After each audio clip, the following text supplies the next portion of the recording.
এদিকে নভেম্বরে সেন্ট মার্টিনের রাতে অবস্থানের সুযোগ না থাকায় পর্যটক খরার আশঙ্কায় ১ নভেম্বর থেকে জাহাজ চালানো শুরু না করার সিদ্ধান্তের কথা জানিয়েছে জাহাজ মালিকদের সংগঠন sea cruise operators owners association of Bangladesh.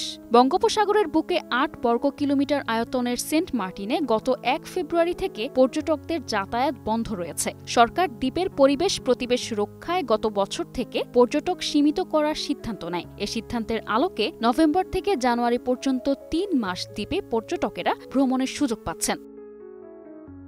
অপরদিকে জাহাজ মালিক ও পর্যটন সংশ্লিষ্ট ব্যবসায়ীরা বলছেন, মিয়ানমারের রাখাইনে সংঘাতের কারণে ২০২৩ সাল থেকে টেকনাফের দমদমিয়া ঘাট থেকে জাহাজ চলাচল বন্ধ রয়েছে। এরপর মেরিন ড্রাইভ সড়কের ইনানী নৌবাহিনীর জেটিঘাট দিয়ে জাহাজ চলাচল করেছিল। গত বছর থেকে কক্সবাজার শহরের নুনিয়াছড়া বিআইডব্লিউটি এর জেটিঘাট থেকে সাগর পথে পর্যটকবাহী জাহাজ চলাচল করে আসছিল। চলতি বছরও এই ঘাট দিয়ে জাহাজ চলাচলের অনুমতি দেয়া হয়েছে।